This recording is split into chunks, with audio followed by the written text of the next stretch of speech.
Assalamualaikum warahmatullahi wabarakatuh. Apa kabar anak-anak ustazah sekalian? Semoga semuanya dalam keadaan sehat walafiat ya. Baik, hari ini kita akan kembali belajar matematika. Namun, sebelum kita mulai materi kita hari ini, yuk sama-sama kita mulakan dengan lafaz basmalah. Bismillahirrahmanirrahim. Anak-anak ustazah, hari ini kita akan membahas mengenai himpunan semesta, diagram Venn, dan himpunan bagian. Yang pertama, himpunan semesta. Misalkan kita diberikan suatu himpunan H yang anggotanya adalah kucing, kelinci, kuda, kerbau.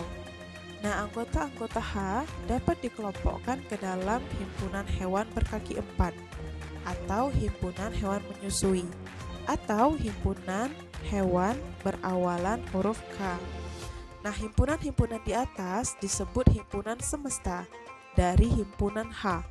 Himpunan semesta biasanya dinotasikan dengan huruf S besar. Nah, dapat disimpulkan bahwa himpunan semesta adalah himpunan yang memuat semua anggota atau objek yang dibicarakan. Coba perhatikan contoh berikut ini.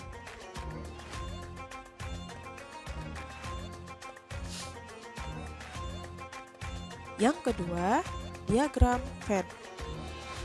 Cara yang sangat bermanfaat dan sangat efektif untuk menyatakan himpunan-himpunan serta hubungan antara beberapa himpunan dalam semesta itu adalah dengan menggambar himpunan yang disebut diagram Venn.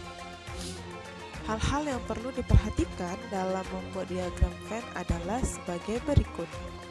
Yang pertama, himpunan semesta biasanya digambarkan dengan persegi panjang dan lambang S ditulis pada sudut kiri atas gambar persegi panjang. Yang kedua, setiap himpunan lain yang dibicarakan selain himpunan kosong digambarkan dengan lingkaran atau kurva tertutup. Yang ketiga, setiap anggota dituliskan dengan noktah atau titik, dan anggota himpunan ditulis di samping noktah tersebut. Coba perhatikan contoh yang Ustazah berikan di bawah ini.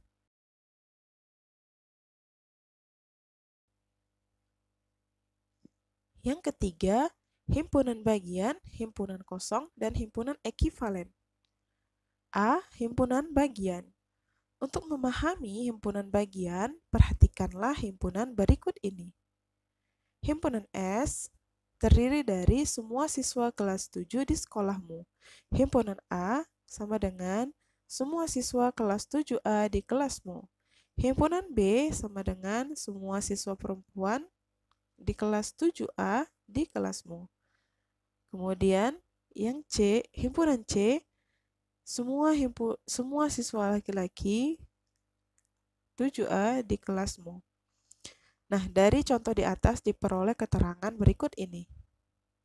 Himpunan B dan C merupakan himpunan bagian dari himpunan A, karena setiap anggota himpunan B dan C merupakan anggota himpunan A. Himpunan A merupakan himpunan bagian dari himpunan S, karena setiap anggota himpunan A merupakan anggota himpunan semesta, S. Himpunan B bukan merupakan himpunan bagian dari himpunan C. Begitu juga sebaliknya, karena tidak ada anggota himpunan B yang merupakan anggota himpunan C dan sebaliknya. Coba perhatikan diagram Venn berikut ini. Himpunan B adalah himpunan bagian dari himpunan A, karena anggota B juga anggota A. Himpunan A merupakan himpunan bagian dari himpunan semesta, karena anggota A juga anggota semesta atau himpunan S. Himpunan B dikatakan bukan himpunan bagian dari C atau sebaliknya, karena anggota B bukan merupakan anggota C. Demikian juga sebaliknya. Dari uraian di atas dapat disimpulkan bahwa untuk kedua himpunan P dan Q, maka himpunan P merupakan himpunan bagian dari Q, ditulis P himpunan bagian Q jika setiap anggota P merupakan anggota Q. Yang kedua, himpunan P bukan merupakan himpunan bagian dari himpunan Q, ditulis P bukan himpunan bagian dari Q jika setiap anggota P bukan merupakan anggota Q. Kemudian, pembahasan kita yang selanjutnya adalah himpunan kosong. Sekarang perhatikan himpunan-himpunan berikut ini. Yang pertama, himpunan M sama dengan himpunan kuda yang bertanduk. Yang kedua, N sama dengan himpunan bilangan prima yang habis dibagi 4. Yang ketiga, himpunan L sama dengan himpunan bilangan prima antara 7 dan 11. Nah, ternyata himpunan-himpunan di atas tidak mempunyai anggota. Himpunan-himpunan seperti di atas disebut himpunan kosong. Himpunan kosong adalah himpunan yang tidak mempunyai anggota. Jika himpunan K sama dengan 0, himpunan K bukan merupakan himpunan kosong karena himpunan K mempunyai satu anggota, yaitu bilangan 0. Selanjutnya, himpunan ekuivalen. Coba perhatikan uraian berikut. Di dalam sebuah kulkas terdapat 3 jenis minuman, yaitu susu, teh, dan sirup, dan 3 jenis buah-buahan, yaitu mangga, jeruk, dan apel. Sekarang, kita misalkan jenis-jenis minuman adalah himpunan A dan jenis-jenis buah adalah himpunan B. Maka ditulis A sama dengan susu, teh, sirup, B sama dengan mangga, jeruk, apel.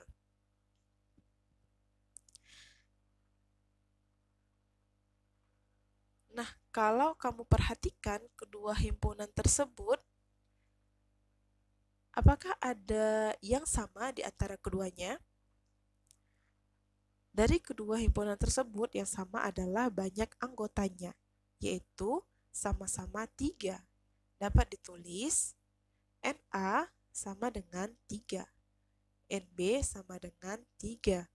Jadi, Na sama dengan NB sama dengan 3. Na maksudnya adalah banyak himpunan A, NB adalah banyak himpunan B. Nah, himpunan-himpunan yang banyak anggotanya sama disebut himpunan ekuivalen. Dari uraian di atas dapat disimpulkan bahwa himpunan A dan B dikatakan himpunan ekuivalen jika anggota himpunan A dan anggota himpunan B sama banyak.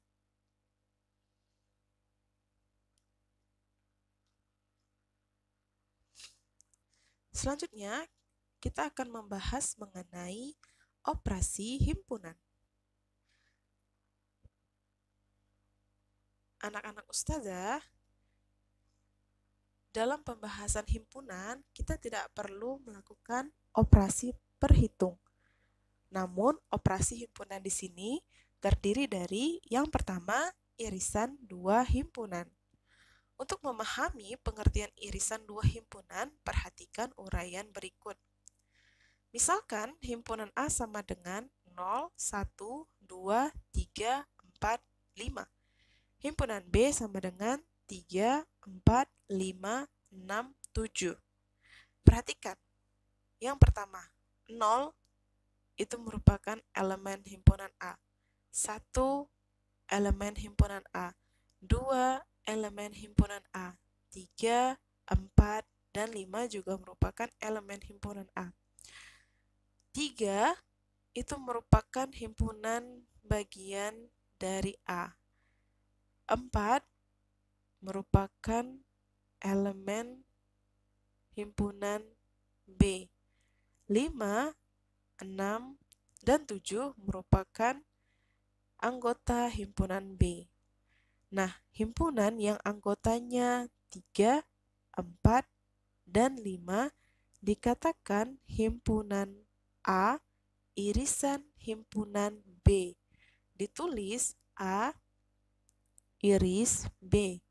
Jadi A iris B sama dengan 3, 4, 5. Karena 3, 4, 5 merupakan anggota himpunan A dan juga anggota himpunan B, maka 3, 4, 5 merupakan irisan himpunan A dan himpunan B.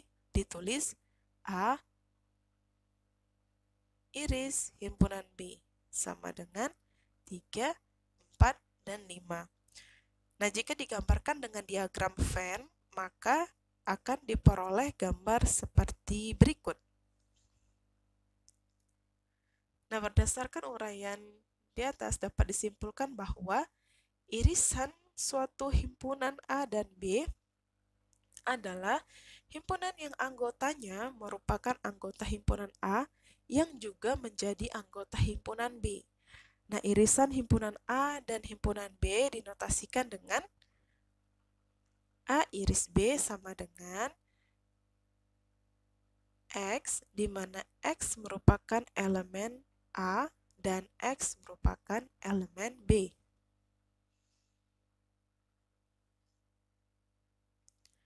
Perhatikan contoh di bawah ini. Yang kedua, gabungan dua himpunan. Misalkan A merupakan himpunan, misalkan himpunan A 1, 3, 5, 7, 9, 11. Himpunan B 2, 3, 5, 7, 11, 13. Jika himpunan A dan himpunan B digabungkan, maka terbentuk sebuah himpunan baru yang anggota-anggotanya adalah 1, 2, 3, 5, 7, 9, 13. Nah, gabungan himpunan A dan B ditulis A gabung B. Jadi, A gabung B sama dengan 1, 2, 3, 5, 7, 9, 11, 13. Nah, dengan diagram Venn diperoleh gambar seperti berikut. Daerah yang diarsir menunjukkan A gabung B.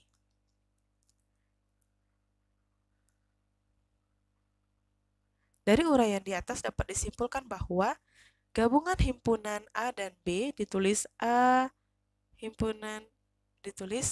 gabung B adalah himpunan yang anggotanya merupakan anggota himpunan A dan anggota himpunan B. Gabungan himpunan A dan B dinotasikan dengan A gabung B sama dengan X, di mana X elemen A atau X elemen B. Selanjutnya, untuk menyatakan hubungan A gabung B dapat dilihat pada diagram Venn di bawah ini. Perhatikan contoh soalnya ya anak-anak ustazah.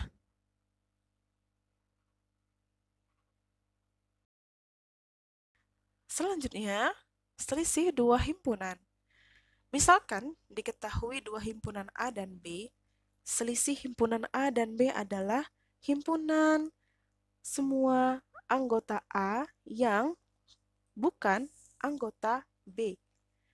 Dan ditulis A kurang B sama dengan X, di mana X elemen A, X bukan elemen B. Nah, pada diagram Venn di samping, daerah yang diarsir adalah A dikurang B. Misalnya himpunan A 1, 2, 3, 4, 5, 6. Himpunan B 2, 3, 5, 7, 11. Himpunan semua anggota A yang bukan anggota B adalah 1, 4, 6. Jadi A dikurang B sama dengan 1, 4, 6. Perhatikan contoh soalnya.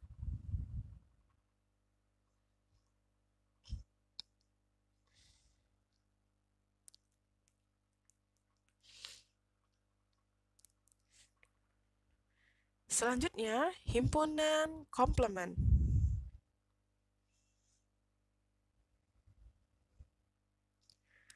Komplement dari himpunan A adalah semua anggota semesta yang bukan anggota A. Komplement dari himpunan A terhadap semesta ditulis A komplement. Perhatikan diagram Venn di samping. Daerah yang diarsir adalah komplement A. Dengan pembentuk notasi himpunan dapat dituliskan komplement A sama dengan X, di mana X elemen S, X bukan elemen A. Coba anak-anak ustazah perhatikan contoh ustazah. Perhatikan contoh yang ustazah berikan ya.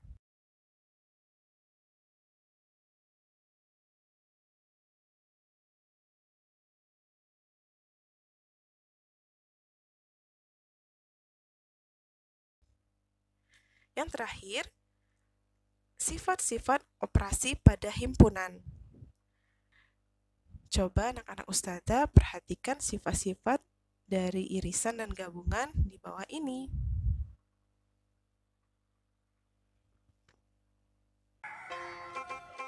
Baik anak-anak ustazah, sampai di sini dulu pembahasan kita kali ini. Sampai bertemu lagi pada pembahasan selanjutnya. Sebelum kita tutup pembelajaran kita hari ini, yuk sama-sama kita akhiri dengan lafaz hamdalah.